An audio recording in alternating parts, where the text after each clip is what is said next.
you. Bianca, you look adorable today.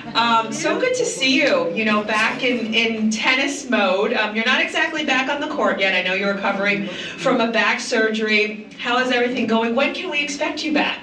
Yeah, for sure. It's been a bit difficult. I've been off for 7 months, but I started training again about a month ago, so I'm hoping to be ready for the French Open. That's the goal.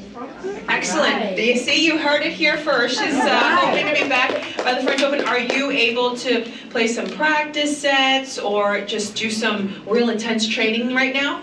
So not yet, sadly. I really want to take it gradually because the back is very, let's say, annoying thing because it's like, it separates your lower body, your upper body, so I really had to build my core strength and my glute strength, but I'm feeling really good. It's basically healed now, so hopefully in like a week or so I can start ramping it up.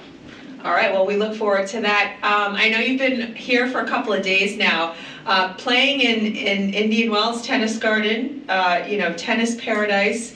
You won this in 2019, a very special place for tennis players. Martina Navratilova and Monica Seles were here too, saying that they just love it here. Why do players just gravitate to this place?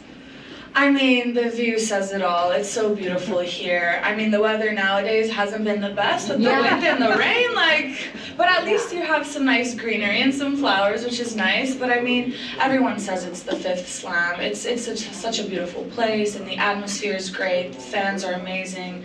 The food is amazing. Just the whole organization, the sponsors. I mean, it's a really beautiful trip. And obviously for me, it's nice because I won it here before, and I'm hoping to win again one day. Yeah, do it. Oh yeah, for sure. Well, it's Final Four Friday here for the ladies. You've got Coco Gauff, Maria Sakkari, Marta Kostyuk, and Iga. Who do you like there, and who do you think is going to hoist the trophy on Sunday? It's a very interesting mix. I'm sure there's not going to be any easy matches. Definitely going to be entertaining for everyone watching. It would be cool to see Marta Kostyuk lift up a trophy. It'll be her first 1,000 trophy, so I think that's really cool. I'm also friends with her, which is nice. But I mean, everyone is in the semifinals, and it's always nice to be in a semifinals of a tournament like this. So it's a win for everyone in a way. Obviously, everybody has to lose. Only one person can win, but it's always nice to do well in these tournaments. Well, a lot of great Canadians, on the tour. You've got Felix Auger-Aliassime, also known as FAA. You have Denis Shapovalov. You have Leylah Fernandez. I know, tough names. But they've really, represented Canadian tennis along with you so well. Do you guys have a camaraderie? No, for sure. I mean, I've trained with Felix and Denis my whole junior career, and we kind of came up together in the rankings at the age of like 18, 19, which was really nice to see. But during the Billie Jean King Cup, I can always talk to Leylah and Gabby, Rebecca Marino as well. All the girls are very nice. Obviously during tournaments it's a bit hard to find time in your schedule because everyone's schedule is difficult, but we are in a group chat, so we do keep in contact once in a while. And I believe Canada won Billie Jean King Cup. Sorry, that this is the new name. Yeah, it's changed now. I know a lot of people have asked this, so I'm going to ask it before someone else. Everyone wants to know where your dog is. Yeah, I was expecting that question again. She's with my mom. She's very attached to her. She cannot stay with anyone else. She's a little toy poodle. I don't know if my mom needs her more or if she needs my mom more type of thing. Definitely good emotional support, but she's doing well. Coco, right? Coco, yes. Oh. Coco is how old now? She's 6 years old, but she doesn't grow, which is amazing. She's great to travel with.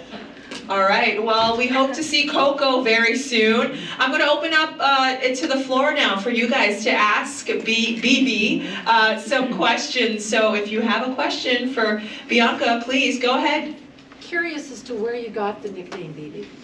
Yeah, great question. A lot of kids back in school, in elementary school and kindergarten, they couldn't pronounce my name, so somebody just started calling me BB.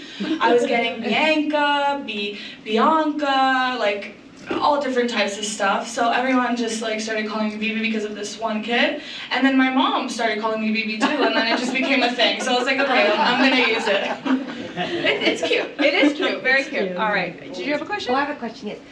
When you're in a tournament, when you've been in a tournament past, what's your night routine before a big game? Is it like, I'm sure you have something that you do all the time, like Yeah. take a bath, is it listen to music, is it, eat this certain thing? Like, what's your night routine? And as a young woman that won this, like, at that age, I can't even imagine, like, do you realize now what that was like for such a young age to go? Yeah, definitely looking back now, I definitely have to thank my mom. She's a very spiritual person, and she's super into personal development, and so I got that from her from a young age. I started meditating and visualizing since I was like 13 years old. Obviously at first it was a bit hard because I'm not the most patient person, but I kept building that muscle, and that's the thing that really helped me. Every night before I go to bed, I make sure to meditate, I make sure to visualize what I want to accomplish, how I want to play in practice, in the match the next day if I have a match.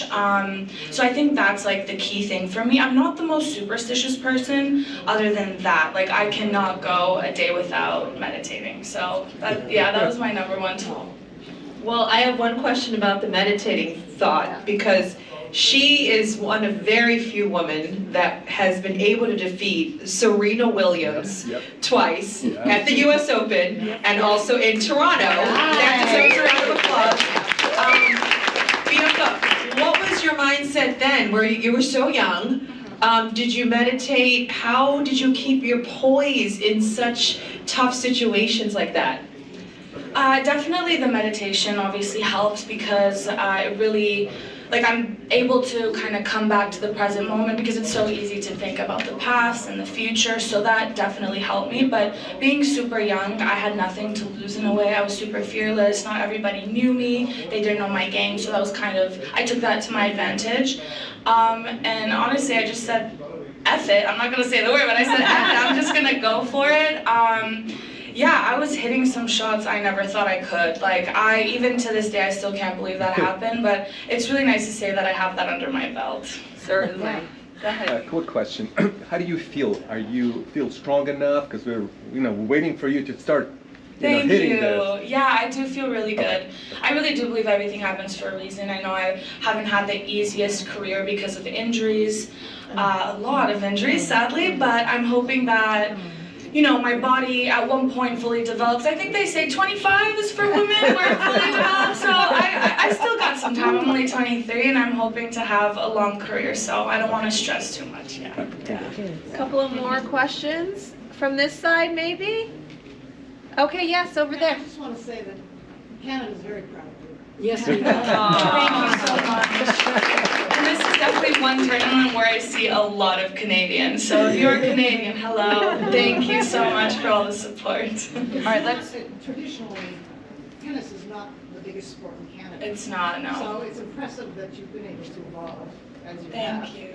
What kind of support are you getting from the Canadian organizations? Yeah, oh my gosh. I wouldn't be where I am today if it wasn't for them. I've been with them since I was 11 years old. They really supported me with my travels and coaching and fitness and all of that until I was 18. And then usually once you turn 18, they kind of like, you either go to college or you turn pro, but they were still helping me a little bit at that point with coaching and stuff. But yeah, if it wasn't for them, because tennis is also a very expensive sport, and my parents, they immigrated here when, I wasn't born, but they were like 25, 26, super young, didn't speak the language. They both only had one suitcase, so they didn't come with much. So yeah, to have their support was everything. So I thank them very much every single day. One more question, yes. Where did they immigrate? Romania, so my background is Romanian, and they're from the same little village, and they were kind of each other's first relationship and everything. So it's a cute story. Oh, that's nice. Yeah. Well, we hope to see you on the We hope to see you on the court very soon in the springtime, and I know that you're aiming for the Olympics as well. So all the Canadian fans will definitely be looking out for you. Ladies and gentlemen, please thank Bianca Andreescu for coming to join us.